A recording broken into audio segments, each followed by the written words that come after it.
അടിയന്തരമായി അവസാനിപ്പിക്കണം. ഇറാന് കനത്ത മുന്നറിയിപ്പുമായി 22 രാജ്യങ്ങൾ രംഗത്തെത്തിയിരിക്കുകയാണ്. യൂറോപ്യൻ രാജ്യങ്ങൾ ഉൾപ്പെടെയുള്ള 22 രാജ്യങ്ങളാണ് മുന്നറിയിപ്പ് നൽകിയിരിക്കുന്നത്. അന്താരാഷ്ട്ര തലത്തിൽ ഇറാൻ നടത്തുന്ന ഇടപെടലുകൾക്കെതിരെ ശക്തമായ നിലപാടാണ് ഈ രാജ്യങ്ങൾ സ്വീകരിച്ചിരിക്കുന്നത്.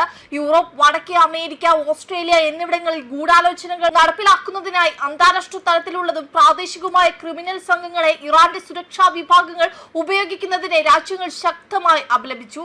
അങ്ങേയറ്റം അപലപനീയമാണെന്നും അവർ വ്യക്തമാക്കി. തങ്ങളുടെ രാജ്യങ്ങളിൽ കടന്നുകയറി ആളുകളെ കൊല്ലാനും തട്ടിക്കൊണ്ടുപോകാനും ഉപദ്രവിക്കാനും ഭീഷണിപ്പെടുത്താനും ശ്രമിക്കുന്നത് ദേശീയ പരമാധികാരത്തെയും അന്താരാഷ്ട്ര നിയമങ്ങളെയും ദുർബലപ്പെടുത്തുന്നതാണെന്നും സംയുക്ത പ്രസ്താവനയിൽ രാജ്യങ്ങൾ ചൂണ്ടിക്കാട്ടി. ഇത്തരം നടപടികൾ ഇറാൻ ഉടനടി അവസാനിപ്പിക്കണമെന്ന് അവർ ആവശ്യപ്പെട്ടു.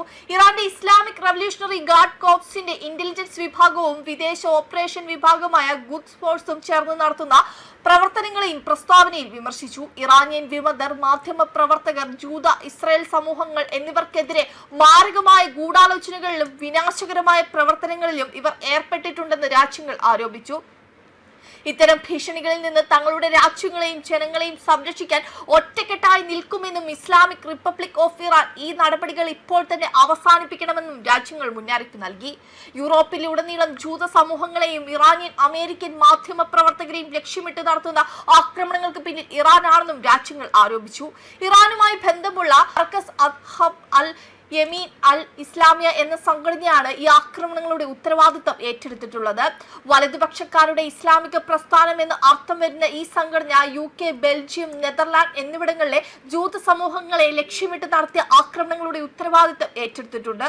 കഴിഞ്ഞ മാസങ്ങളിൽ വടക്കൻ ലണ്ടനിൽ 2 ജൂതന്മാരെ കുത്തിപ്പരിക്കേൽപ്പിച്ചതിന്റെയും സിനഗോഗുകൾക്കും കമ്മ്യൂണിറ്റി സെന്ററുകൾക്കും നേരെ നടന്ന തീവെപ്പ് പരമ്പരകളുടെയും ഉത്തരവാദിത്തം തങ്ങൾക്കാണെന്ന് ഈ സംഘടന അവകാശപ്പെട്ടതായി റിപ്പോർട്ടുകളുണ്ട്.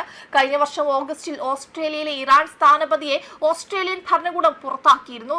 മെൽബണിലെ ഒരു സിനഗോഗിന് നേരെ ഉണ്ടായ തീവെപ്പും സിഡ്നിയിലെ ഒരു കോഷർ കഫേ കത്തിച്ചതും ഉൾപ്പെടെ കുറഞ്ഞത് 2 ആക്രമണങ്ങൾക്ക് പിന്നിൽ ടെഹ്റാന്റെ ഇടപെടൽ ഉണ്ടെന്ന് ആരോപിച്ചായിരുന്നു ഈ നടപടി. ഇതിനു പുറമെ ഇറാനിലെ തങ്ങളുടെ സ്ഥാനപതിയെ തിരിച്ചു വിളിച്ച ഓസ്ട്രേലിയ ടെഹ്റാനിലെ എംബസിയുടെ പ്രവർത്തനങ്ങൾ താൽക്കാലികമായി നിർത്തിവെക്കുകയും ചെയ്തു. നവംബറിൽ റവല്യൂഷണറി ഗാർഡ്സിന്റെ ഭീകരവാദത്തെ സ്പോൺസർ ചെയ്യുന്നവരായി ഓസ്ട്രേലിയ പ്രഖ്യാപിച്ചു. ഓസ്ട്രേലിയൻ മണ്ണിൽ ഒരു വിദേശ രാജ്യം ആസൂത്രണം ചെയ്യുന്ന അത്ഭുതപൂർവ്വം അപകടകരവുമായ ആക്രമണങ്ങളാണിതെന്നും അവർ വിശേഷിപ്പിച്ചു. എന്നാൽ ഓസ്ട്രേലിയയുടെ തീരുമാനം അന്താരാഷ്ട്ര നിയമങ്ങളുടെയും ചട്ടങ്ങളുടെയും ലംഘനമാണെന്ന് ഇത് അപമാനകരവും ന്യായീകരിക്കാനാവാത്ത നടപടിയുമെന്നാണ് ഇറാന്റെ വിദേശകാര്യ മന്ത്രാലയം അന്ന് പ്രതികരിച്ചിരുന്നത്.